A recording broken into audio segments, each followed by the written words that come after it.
Sports with Maurice. Listen to the podcast your fantasy will feast. Talking sports with Maurice. Covering the league from the west to the east.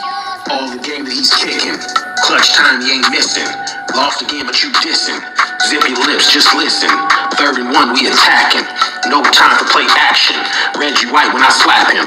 Bosa Bear, go sack him. Jamar Chase, take him deep. Colin Cap, take a knee. Justin Tucker, give me 3. Tyreek Hill, too much speed. Pat Mahomes, who can stop me? Butterfinger, why you drop me? Houston Texans, play it sloppy. Watch the best, carbon copy. See Matt with that damn shake. Trent Will with that pancake. 4 quarters, they... If he makes the kick, the 49ers win. They're 6-0. If he misses the kick, the 49ers lose. It's that simple. Snap. Hold. Jake has it away. He has the distance, and it is no good. Jake Moody missed the kick, and the 49ers lose.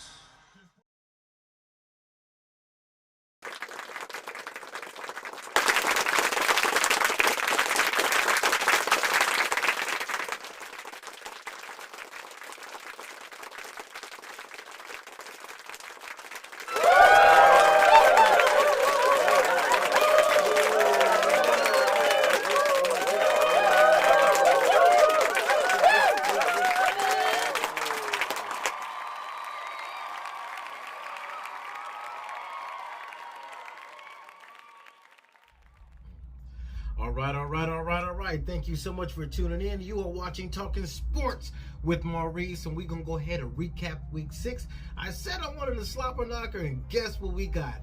A doggone slobber knocker. Why is my mans and them calling me? I'm going to have to start recording in airplane mode. Let's go ahead and take it back to Thursday. The Kansas City Chiefs, they were at home versus the visiting Denver Broncos. And to be honest with you, I thought the Broncos was going to just get dog walked. I thought the Kansas City Chiefs was going to have just their way with the Denver Broncos defense. However, at one point in the game, it was 16-8. What the hell? The Chiefs end up kicking a field goal, making it 19-8. They went ahead and took care of business on Thursday night. 19-8, Kansas City Chiefs improved to 5-1. The Denver Broncos fall to 1-5. And I'm gonna let y'all in on something like this. Nobody is talking about the Kansas City Chiefs. Everybody is talking about the 49ers. Everybody is talking about the Eagles. Everybody, for some damn reason, they're talking about the Dallas Cowboys. What the hell? And also the Miami Dolphins. As those teams should, okay, for one reason or another, okay, understand me? But everybody's sleeping on the Kansas City Chiefs. The big thing about the Kansas City Chiefs is Marvel is in the building. Absolutely, she's in the building. But nobody's really talking about the Chiefs. And when they do, it's all about that pop star that they're talking about in Travis Kelce. They are the hottest team in the NFL, the longest winning streak right now in the NFL through 6 weeks is the Kansas City Chiefs. Put some respect on their name. The Baltimore Ravens traveled to Nashville, took on the Tennessee Titans. They went ahead and took care of business 24-16. They improved to 4-2. The Tennessee Titans, or should I say the disappointing Titans, they fall to 2-4. All right, well, hell, the Rex Howe led Washington Commanders, took care of business over to the Atlanta Falcons, 24-16. The same identical score as the Ravens and Titans. Commanders are 3-3. The Falcons are 3-3. Look like there's a bunch of 3-3 teams in the NFC, and that just means every week is going to be a damn dog.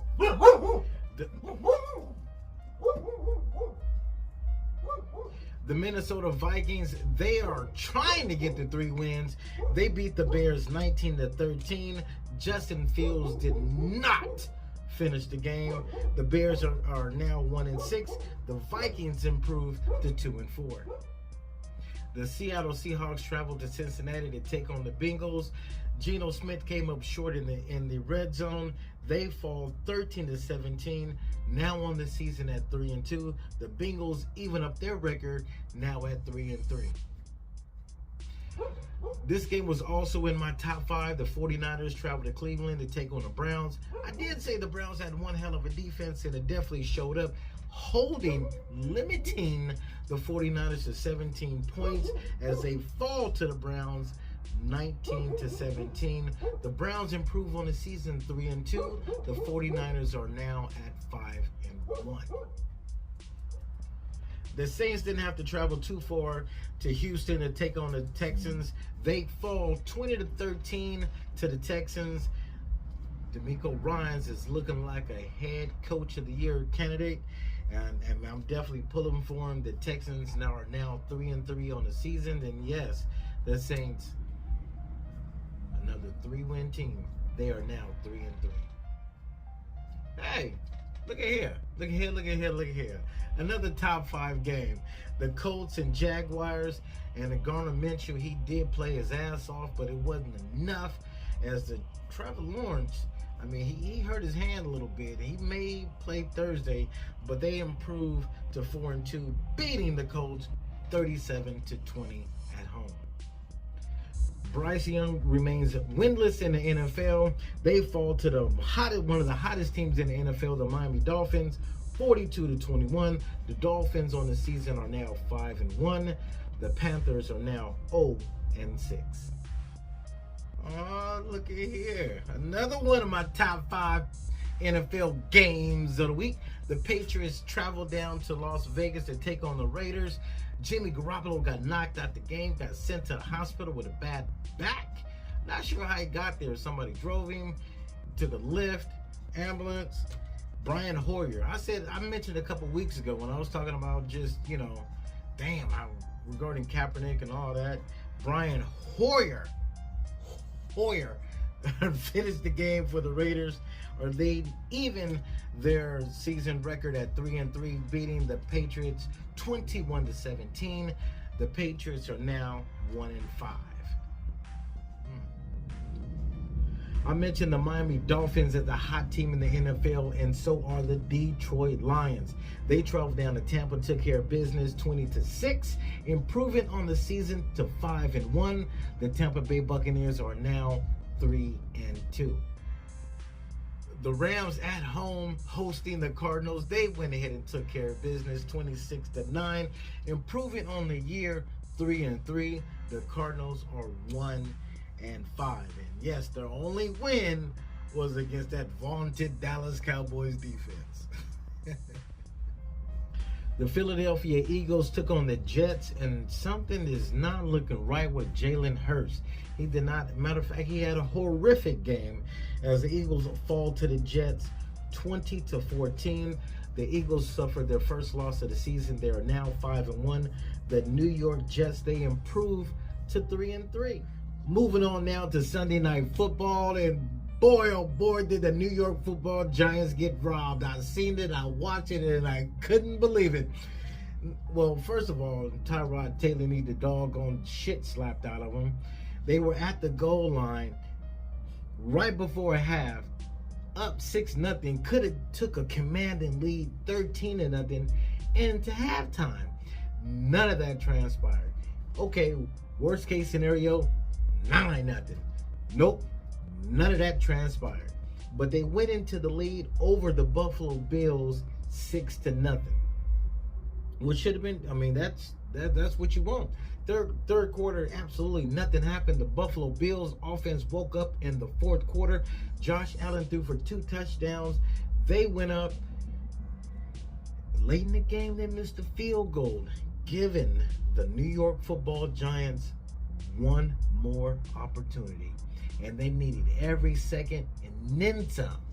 All right, now they got the call right as far as with a defensive penalty, 1st and goal, no time on the clock at the 1-yard line. What the hell did Tyrod Taylor do? I mean, he got it off, but Darren Waller seemed to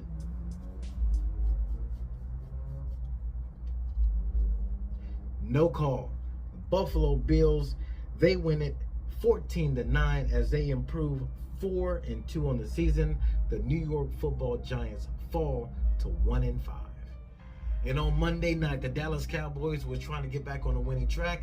The Los Angeles Chargers was trying to get above 500.